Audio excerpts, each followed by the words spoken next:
And we can start the meeting. I need yours. Thank you. Okay, we're all here, and I will start with the roll call. Okay, Mrs. Bohan, Here. Dr. Schulman, Here. Mrs. Steiner, Here. Ms. Gorst, Present. Ms. Tremelli, Here. Mr. Conrady. Here. Let the records show that Mr. Yekitis is absent. Thank you. And then I would like to ask Caleb Henderson to lead us in the Pledge of Allegiance. I pledge allegiance to the flag of the United States of America and to the republic for which it stands, one nation under God, indivisible, with liberty and justice for all.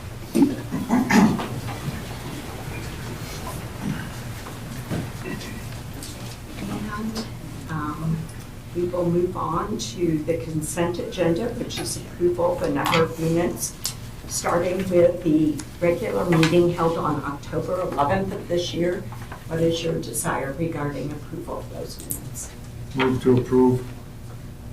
Second. Thank you. Any questions or comments? Seeing none, we'll go ahead and take the vote.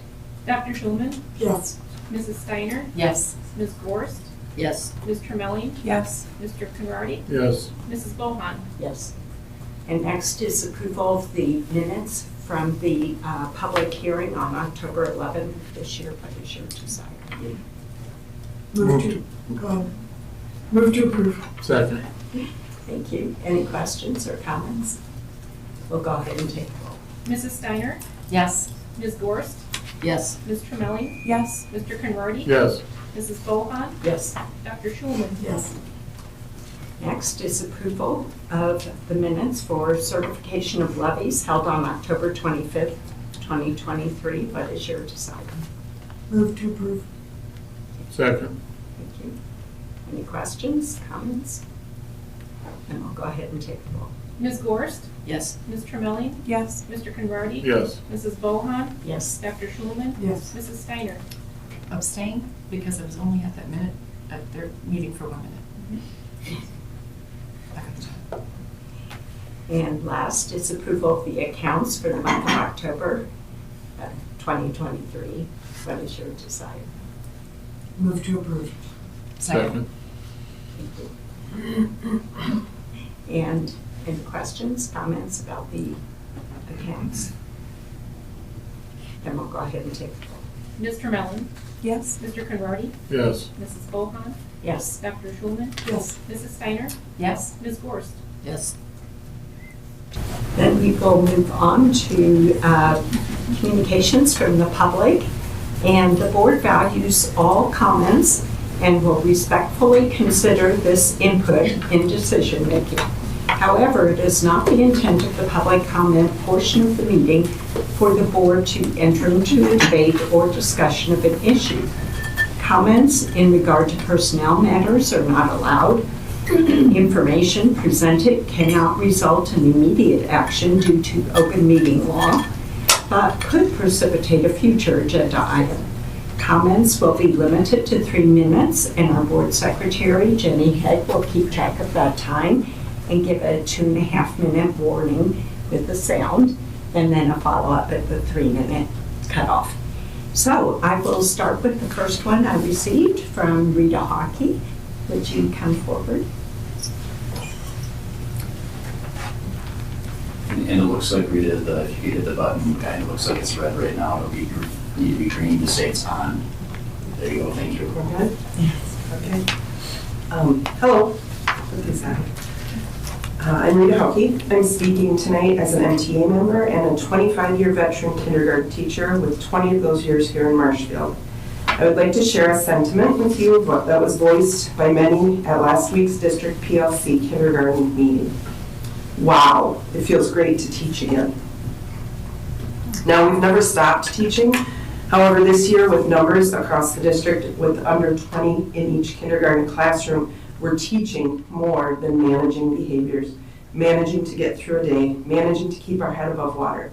We are teaching again and we are loving it. The children are also much more engaged in learning in each of our classrooms. Relationships, connections are being built with each student. Great things are happening. We are advocates for the youngest learners here in the district. We are their voice when they do not yet have one.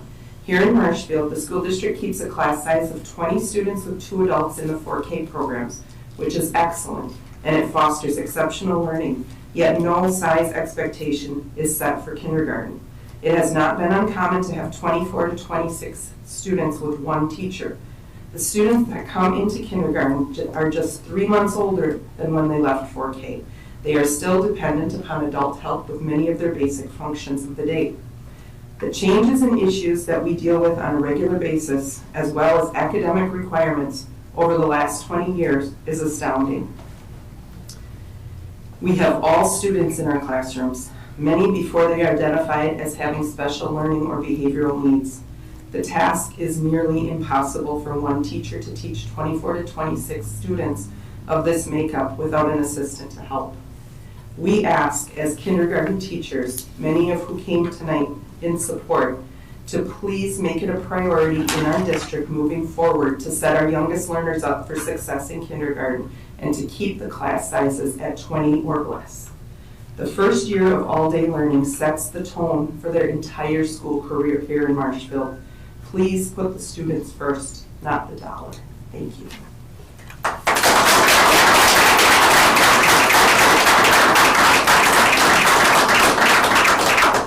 Thank you, Rita. And next is Nicole Johnson.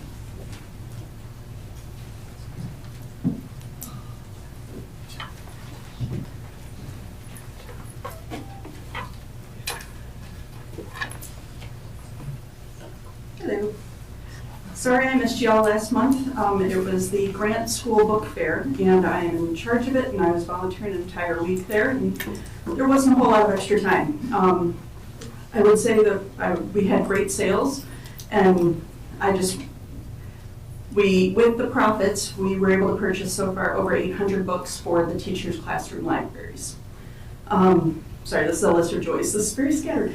Earlier tonight, I joined the Marshfield High School ACE team as they protested Pipeline 5 here in town.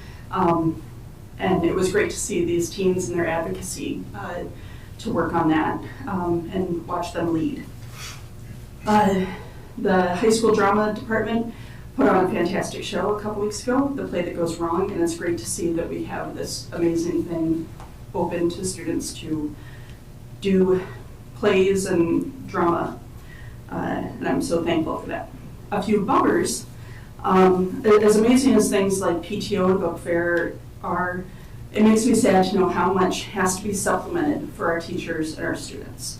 The work that we have to do to raise money to be able to let the teachers take things a little further, provide more field trips for educational things that there's only $5 or something. It's sad when you really understand how much money each student is allotted and what it actually costs. It also made me sad when I realized my middle schooler came home with the yearly fundraiser for the science department. Why aren't these things being covered? Why does there have to be additional fundraising? I wish that there was more community support being paid for to make sure that the classrooms are being adequately taken care of. I also, 2 months ago when I was here at this meeting, I'm very happy that there was, that there was a surplus in the budget. But I also watched the tech ed teachers' shoulder slump of like, great, we would like that money. Like, how can we figure out ways that we can actually fund things better instead of listening to just people saying, stop taxing us. I just wish that it worked better. Oh, man. 30 seconds. All right. The evacuation was a bummer. Give more information so we know that people aren't scared at the high schools. You have 30 seconds. You have 30 seconds. Oh, I'm sorry. Right, so while I was at Grant, there was the evacuation at the high school, and I am so thankful my kids had their phones so that I could text them whether they were afraid or to tell their friends. They wouldn't be sending parents there if they really thought there was a threat. They wouldn't want more casualties. And just to make the kids, the number of kids that are like, well, thank you for keeping them all safe, but it's also terrifying, and there should be maybe some system of saying, hey, this is this level code, this is this, just so they aren't terrified when that's going on. Thank you.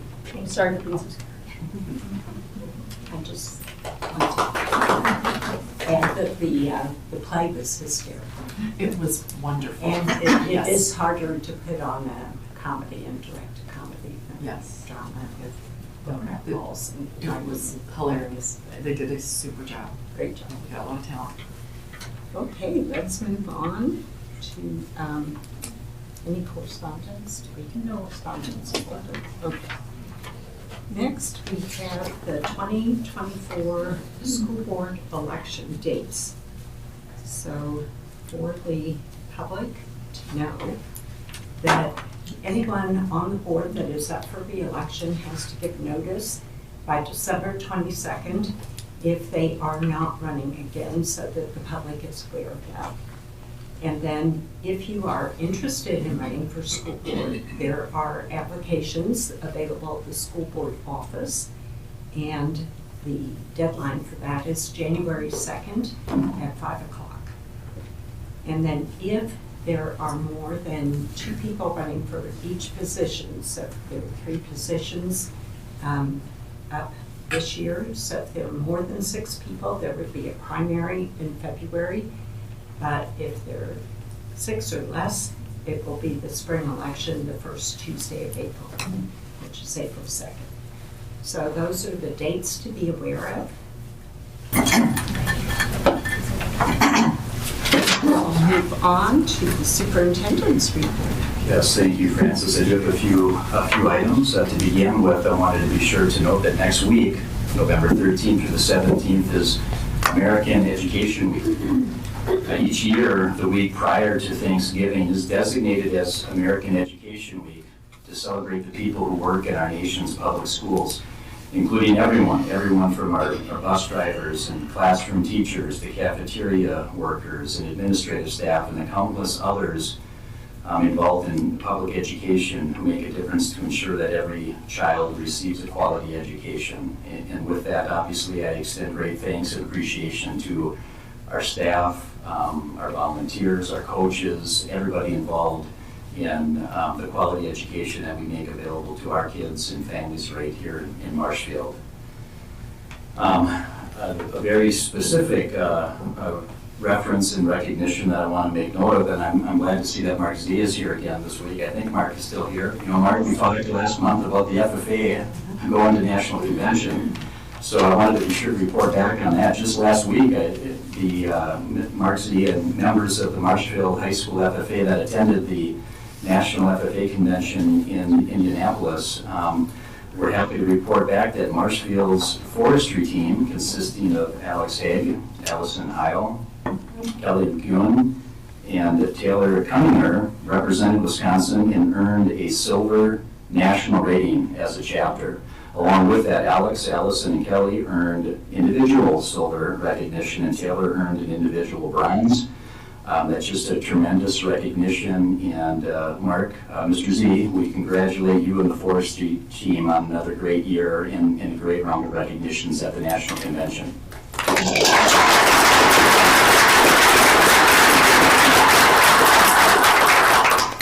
And then just one last item I wanted to be sure to reference is we're nearing to the end of the week when we will be celebrating Veterans Day right around the corner here. On behalf of the school district, I wanted to take the opportunity to extend great thanks and appreciation to all of our veterans for their service and sacrifice to this great nation.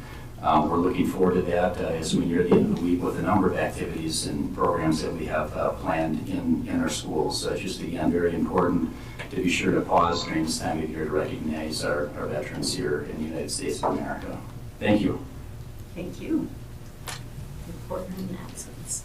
We will move on to our acceptance of gifts, and we have several this month. 40 crocheted hats valued at $80 from Spencer Crafting Angels, 17 $25 gas cards from Marshfield Medical Center Credit Union to offset the fuel expenses for students that are enrolled in the Health Career Connections course, And for Lincoln Elementary, 40 small pumpkins valued at $20 from Niagara View Farms. And what is your desire regarding these gifts? To accept with great thanks. Second. So we have a motion and a second to accept with great thanks. Any comments or anything? We will go ahead and take the roll then. Mr. Conrady? Yes. Mrs. Bohan? Yes. Dr. Schulman? Yes. Mrs. Steiner? Yes. Ms. Gorst? Yes. Ms. Tremelli? Yes. Okay. And we will, I'm sorry. We will go ahead to the committee reports. And we had several committees that did not meet this month for different reasons. Facility, safety, and transportation, curriculum and instruction, and employee relations did not meet. So we will move on to finance, and I will ask Karen Shelton to give us their report. Finance did meet tonight. Pretty short and sweet meeting. We reviewed the monthly bills. We took a look at the proposed finance committee meeting calendar for 2023-2024.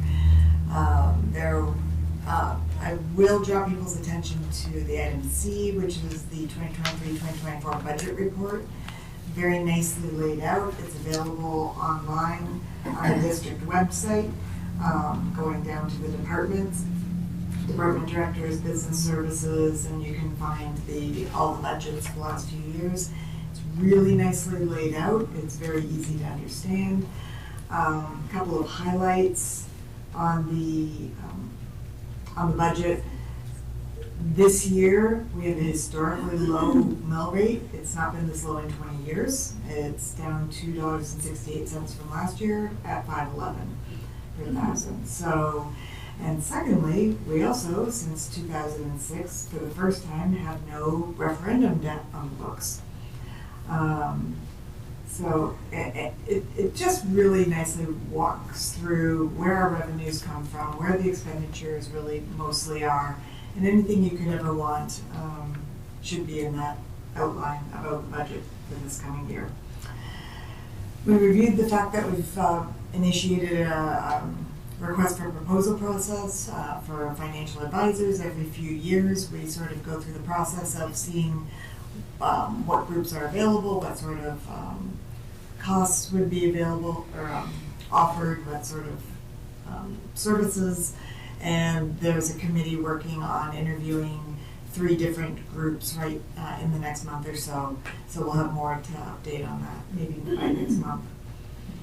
And finally, and this is a item for approval on tonight's agenda, is the long-term capital improvement fund transfer. Fund 26 is for long-term capital improvement. It was begun in 2015, and this is a fund that is the money is currently invested where it's actually making over 5%.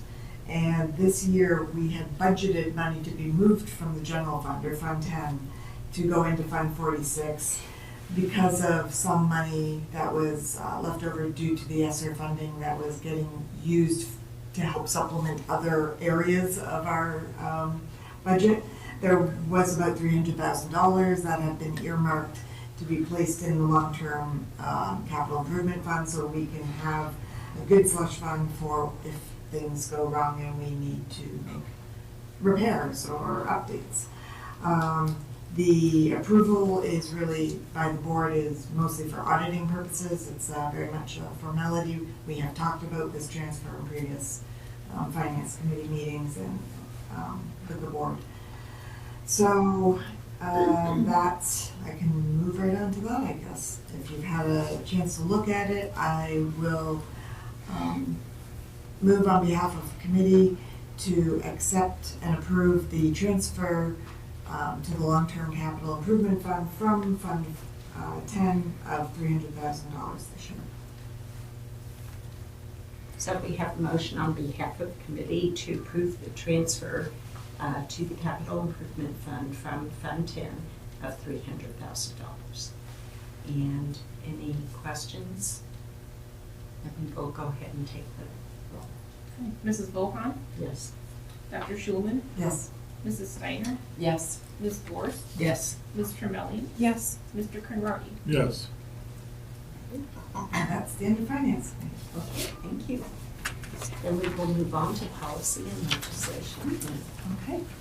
So we did meet this past month, October 25th, to do our second reading of a copious number of policies that you will see noted in the in our agenda tonight, and these are all up for action for approval. So I wanted to you remember I was rather verbose the last time we had this enormous dump of different policies that we had to take care of. I was informed tonight that I can lump the whole thing together for board action to approve. I wanted to consider that, but I want to highlight some policies that I think we need to have some explanation for. And then I would entertain board members suggesting policies that we need to discuss. After that, then we will put the whole group together to for approval, if everyone's agreeable to that.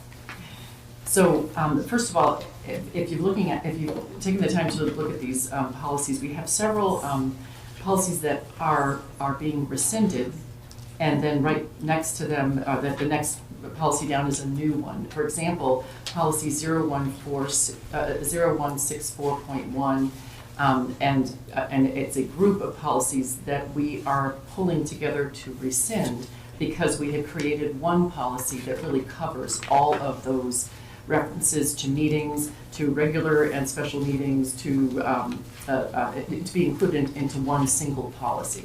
So that is going to be a new policy that we're putting forward called meetings, and it is policy 0164. So I just wanted to highlight that is why we're doing that.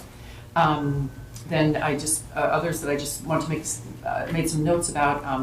Actually, we can go back to there's a revision that we're making in policy 0143.1, public expression of board members. And this policy just needed to be added, tweaked a little bit so that we would include the importance of the community members, statements to individuals and community members that may cause the board issues, that those are from individual board members, that we have to, we require that individual board members speak as individual board members when they're dealing with, we have the list that we've had before, but we added also social media and talking to members of the community, that we are not able to speak as a representative of the board in any of those situations. We have to speak as individuals. So that's just a revision that has some import. Then we are doing several policy revisions that relate to our staff. And I just want to highlight, for example, we have several policies that have the same numbers. For example, policy number 1421, it's also 3121, and it's also 4121. And those are to delineate the different levels of employment that we have. The thousands are for administrators, the 3,000s are for professional staff, and then the 4,000s are for our support staff. So there are several policies that go through all of those, and we're revising them together. So those are just to clarify. Then the next new policy that I wanted to just point out is the program, and it's a policy number 2451, which is program and curriculum modifications. This is new, and this is just basically its policy language has been revised to include statute and reflect the option for a designee of the board to deal with those kinds of requests that are for curriculum modifications. And we're doing that just in order to have that process formally stated. So that is a new one. We also have a new policy that is related to, it's in our administrative policy, it is in our support policy, but it is not in our professional staff, which is whistleblower protection. So just to be consistent, policy 3211 has been added as new policy so that we can delineate the whistleblower protection rights of all of our staff, including the professional staff. Then next one I wanted to highlight is another new policy that is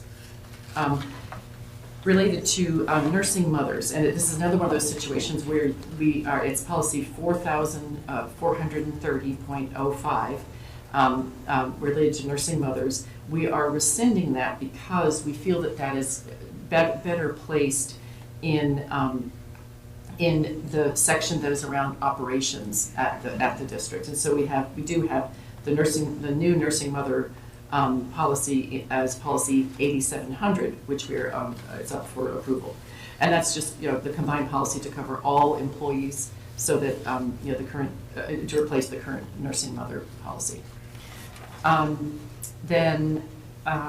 Let's see, okay, so I think that those are the things that I wanted to highlight. I would like to open it up. I know we had some concern. Well, I'd just like to open it up for anyone who would like to discuss anything about these policies.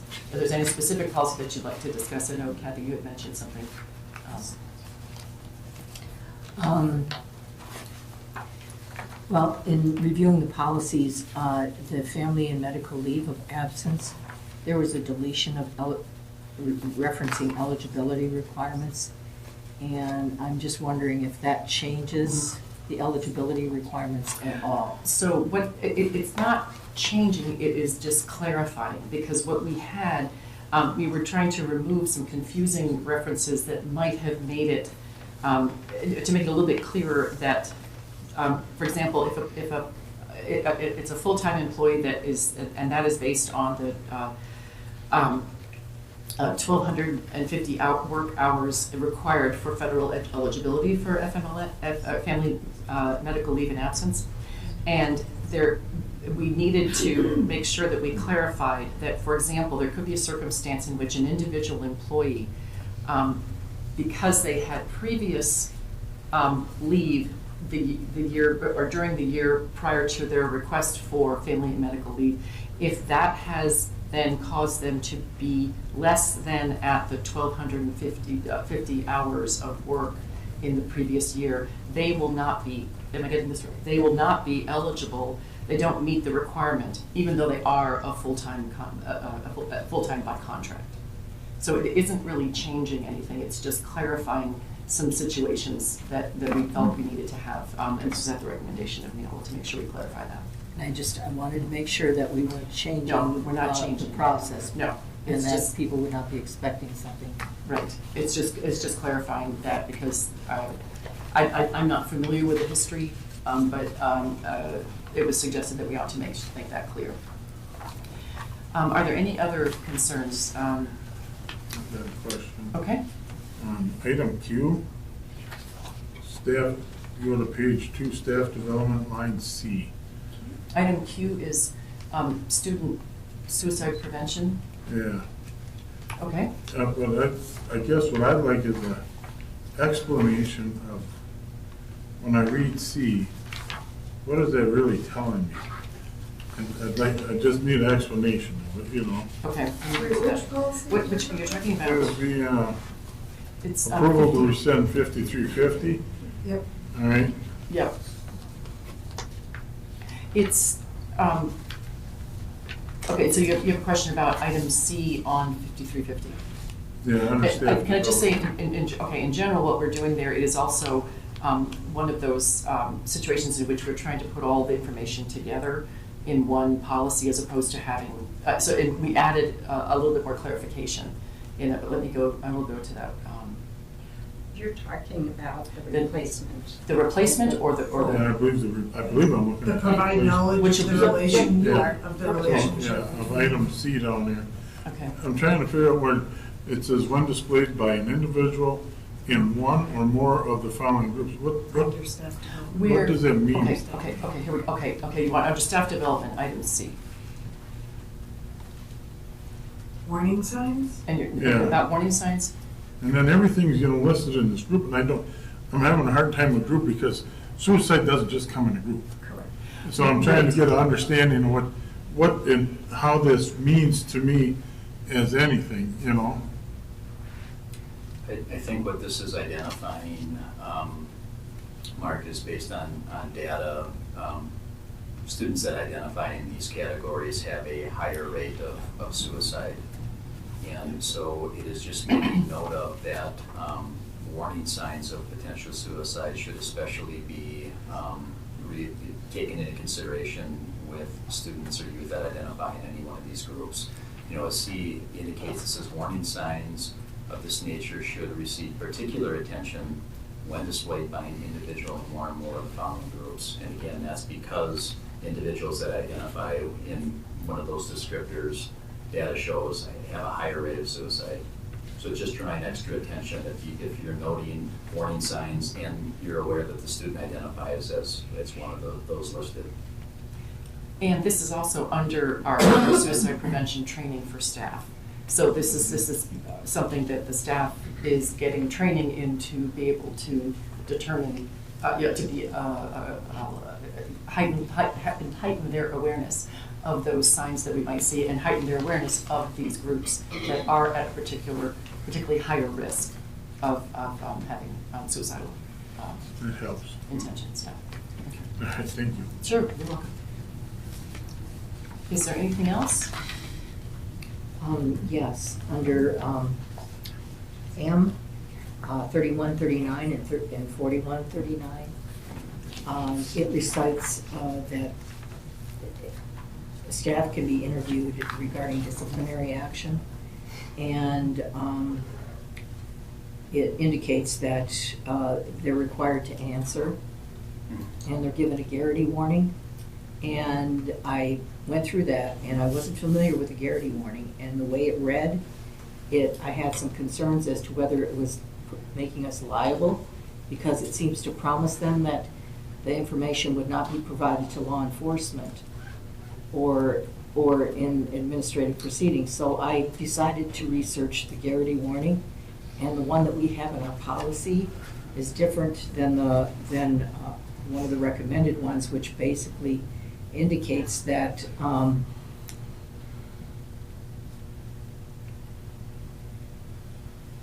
and there's a difference between a Garrity warning and a what's called a Kalkine's warning.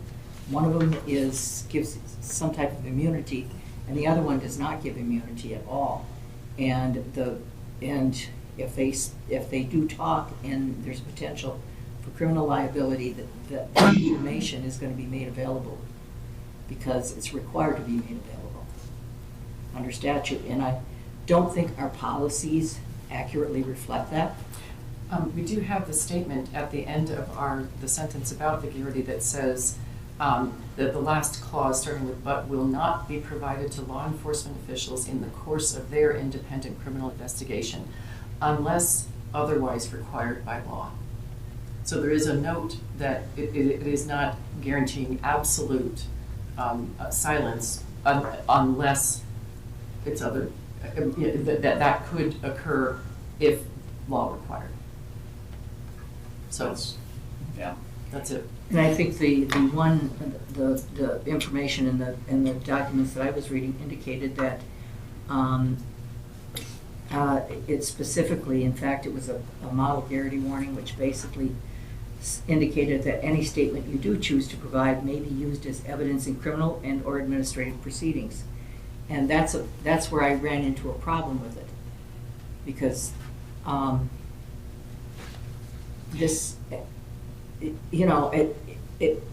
the way it's worded, people could misunderstand and think that they can make statements without incriminating themselves. Well, the thing is that what we're saying is that we are not, as a rule, going to be providing those answers to law enforcement. That is not our policy as a district, to take the answers that we have been given in an inquiry that we are performing to resolve a staff discipline situation. Correct. We are not. Law enforcement would do their own They investigation. do their own investigation. The information that we gather would be strictly used for staff disciplinary purposes. But if in the law enforcement's investigation, they are finding that there is some possible criminality, I believe that that is when the law may require us then to give those answers. And I think that's clearly stated here. This is not new. It's new in this particular policy, but it is not new in our policy in general. Correct. We've It's had just Garrity in intended for a while. Yeah. To try to clarify Mhm. the Garrity warning that Yeah. is subject to staff disciplinary investigations. Because without the Garrity warning, we I don't have an can't- objection to the Garrity warning. Right. What I have is how it's worded in our policy. It doesn't clearly let staff know that if they answer, that information can be used in a criminal prosecution. I think Giving it's, the Garrity warning is a responsibility of the administrator doing the investigation when they're interviewing the employee. That's where the Garrity warning has to be given, is by the administrator doing the investigation. And I understand that. I just want to make sure our staff understands that if they do talk and there's a potential for criminal investigation, that their answers could be used against them. And I don't think that our two policies clearly indicate that. But will not, yeah, But- but right, because it says that we're not gonna provide it to law enforcement Yeah. officials, but I'm not sure, you're right, that just looking at the Garrity, that's not really what it says. They actually can be used, it's just a matter of who's gonna find out what was said and how, I guess, but we have unless otherwise required by by law. law. I So think they may that actually be used against them. I think that that's clear. I think that's clear. That this is, and we have a, intelligent community who is going to read this if they are having some staff discipline issues, that they can look at this and see that that's the case. And correct me if I'm wrong, has not, this has been in our policy for quite some time. It was recently reviewed by the lawyers that are on the team that we use, the company Neola, which is comprised of lawyers as well as superintendents. There's some former superintendents that are on there as well that review our policy. And so they are giving us this suggestion that this is how it needs to be stated and added to the different policies. Has it not been reviewed previously? Yes. This has been reviewed Yes. by lawyers. By the Has- Neola group, and they're Yeah. recommending that Mhm. this should be added. Yeah. This wording. That's good. But we can also elect to make our wording a little more clear. That doesn't mean we have to adopt their wording. And I think giving a warning and letting our staff know that if they make statements, because they can elect not to make a statement. And we don't want them feeling pressured into making a statement that they think will preserve their employment and then end up in prison for it, okay? So where they might choose not to incriminate themselves, and I think we should make a much more clear statement to our staff. I think it protects our staff.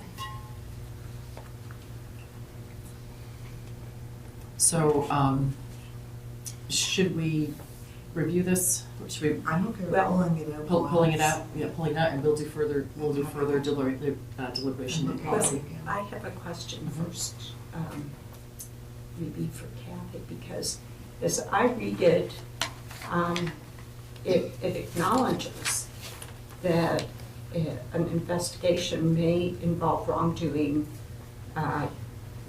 that would be potential criminal conduct. So that's all in there, and/or co-occurring law enforcement investigation. And that if they don't answer truthfully or refuse to answer, that could be a cause for termination. And then it goes on to say they are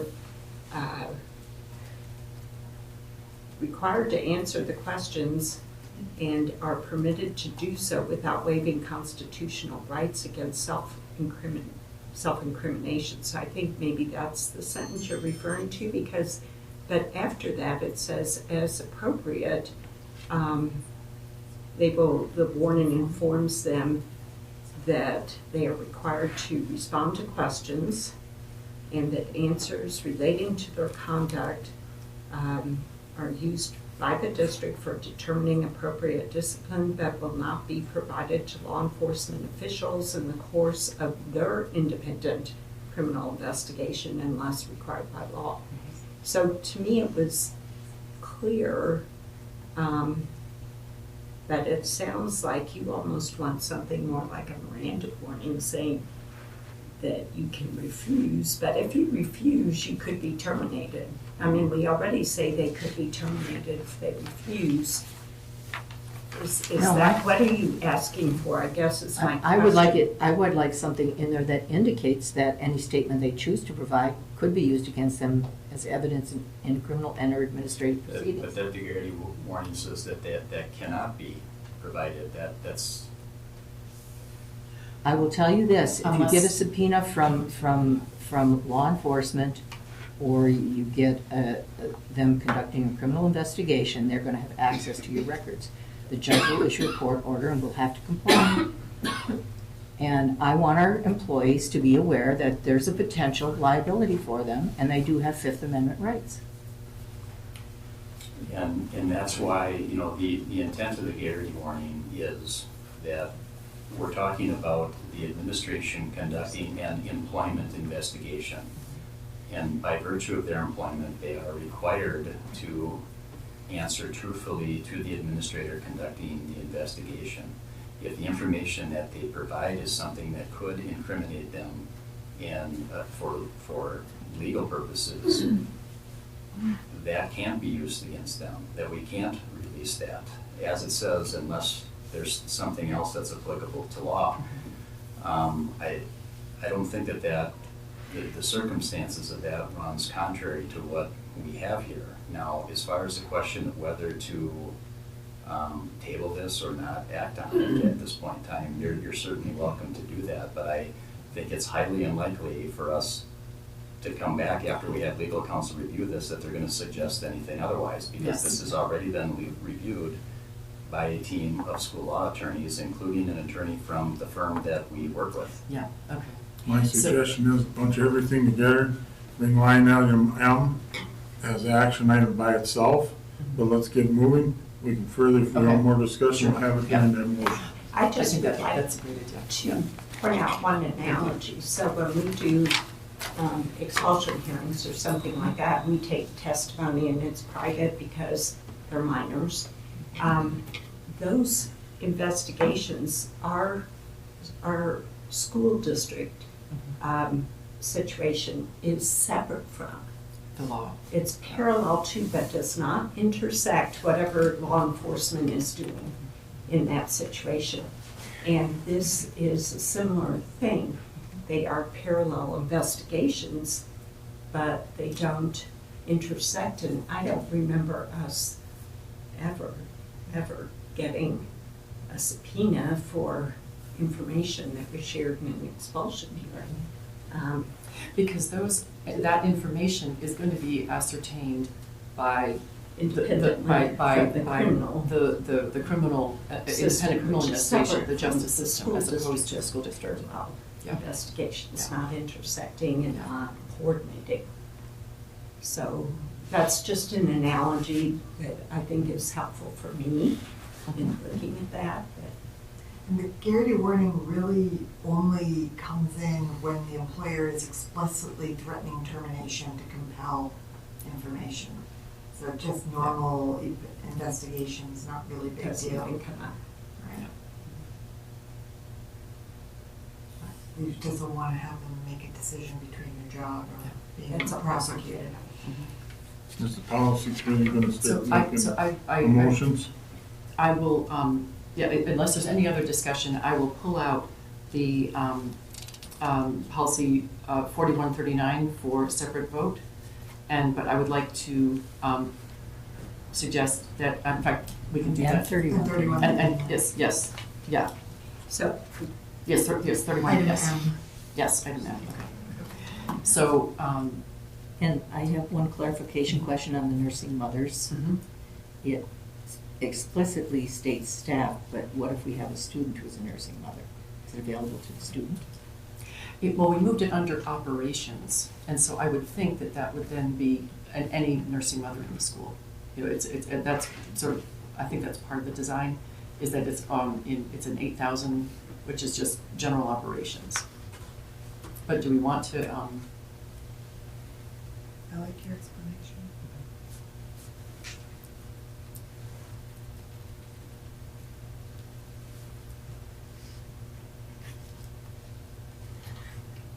And this really is more of a policy to fall under an HR problem, which is separate from student. yeah, I mean, we could also consider looking at explicitly adding something like that to the student. To the handbook student, at some yeah. point. mhm, That could be a future. yeah, that'd be a future item agenda. for whoever does tourism. We do. Yeah. Mhm. So, The policy is specific to staff members, it Mhm. does not address students. I don't see any, well, and it's relating to things that are more employment-based on this particular policy. The essence of protection that is intended to be offered here, I see no reason why we wouldn't accommodate the student in the same manner. Mhm. But we can certainly, I think we should put that on the policy agenda to just discuss that when we do our handbooks. Is that what we would consider, okay? So, any other, on behalf of the committee, I would like to make a motion that we approve items A through H, L, I don't think A needs approval. I'm sorry, items B through L, and items N through HH. so we have a motion on behalf of committee to approve the second readings of all the policies listed in B, actually, through L, and N through HH. Okay. Any other questions or comments? And we would go ahead and take the roll. Okay. Dr. Schulman, Yes. Mrs. Steiner, Yes. Ms. Gorst, Yes. Ms. Tremelli, Yes. Mr. Conrady. Yes. Mrs. Bohan. Yes. Okay, and then on behalf of the committee, I would like to bring forward policy, item M, approval of 3139 and 4139 staff discipline on behalf of the committee. Okay, so we have a motion on behalf of committee to approve policies 3139 and 4139. Any questions or comments regarding that? I think I've made my comments. Then we will go ahead and take the roll. Okay. Mrs. Steiner, Yes. Ms. Gorst, No. Ms. Tremelli, No. Mr. Conrady, Yes. Mrs. Bohan, Yes. Dr. Schulman. Yes. Anything else from policy legislation? That is all. Then we will move on to new business. And I don't believe we have any retirements.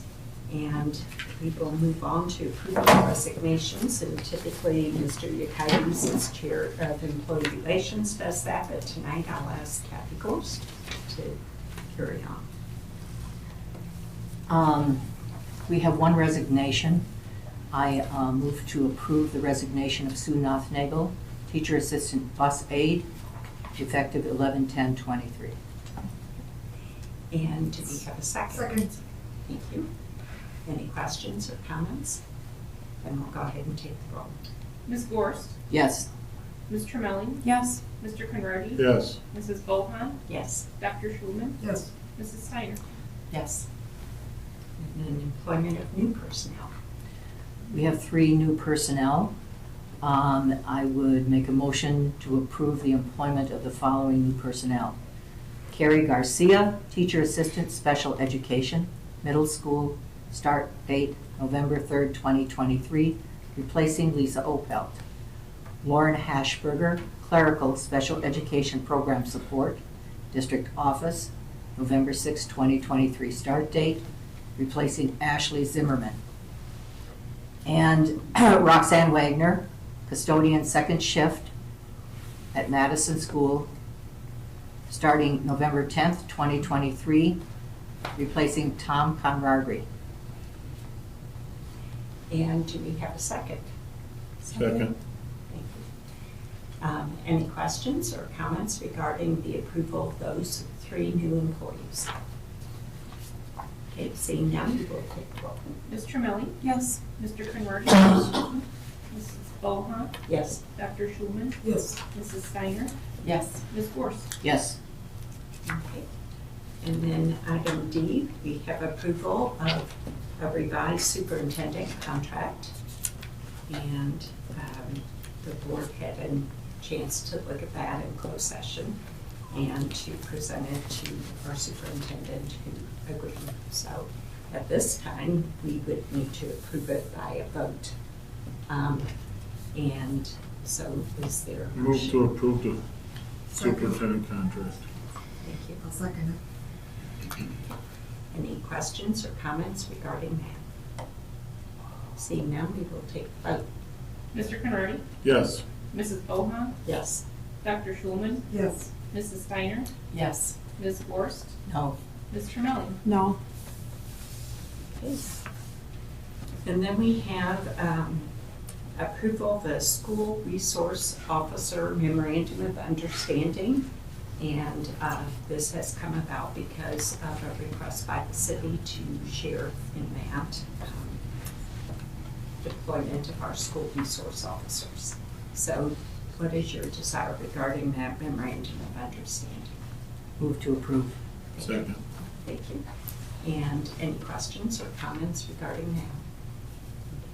And we'll go ahead and take the vote. Mrs. Bohan? Yes. Dr. Schulman? Yes. Mrs. Steiner? Yes. Ms. Gorst? Yes. Ms. Tramelli? Yes. Mr. Conrady? Yes.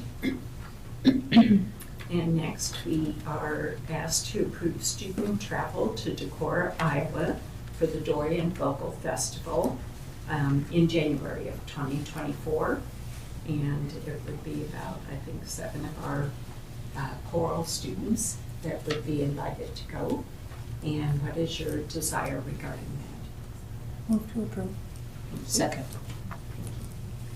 Any questions or comments about that? I would just like to say it's so nice to have such advance notice for this. I like having those come in early when you can get a chance to look at it. It's what we need to do. Thank you. Thank you, Josh, wherever you are. And congratulations to those students who qualified. Anything else before we vote? Okay, we will go ahead and take the vote. Dr. Schulman? Yes. Mrs. Steiner? Yes. Ms. Gorst? Yes. Ms. Tramelli? Yes. Mr. Conrady? Yes. Mrs. Bohan? Yes. And last is appointment of a delegate and alternate delegate to the annual WASB convention. And before we entertain a motion, I might ask a show of hands on who's going to the convention, just so your fellow board members would know if you're eligible to be nominated. So who is going? Okay, guys. Now, what is your desire regarding the appointment of a delegate and an alternate delegate to the annual WASB convention? Who wants to do I'd like to nominate Kathy. I have to decline. I have another meeting and I'm gonna have to leave early. What day is the delegate? It's Usually. Wednesday. Wednesday's the first day. Yeah. I enjoyed it. Okay, I'll nominate Karen. Do we have a second? Yes. Okay, that's what I thought I heard. Okay. And any questions or comments regarding that? Then we'll go ahead and take the vote. Oh, wait, no, we have to do the alternate at the same time, Do we? Okay. I think. I nominate Sam. Okay. I'll second that. There. And, I'm okay with that. okay, and do we have a second? And you would do, Yes. yes. Oh, we do, okay. Then we will go ahead and take a vote. Mrs. Steiner? Yes. Ms. Gorst? Yes. Ms. Tramelli? Yes. Mr. Conrady? Yes. Mrs. Bohan? Yes. Dr. Schulman? Yes. Okay. And at this point, I would entertain a motion to adjourn. So moved. Second.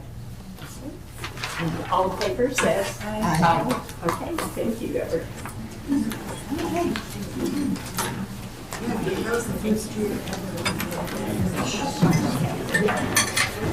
people just started walking.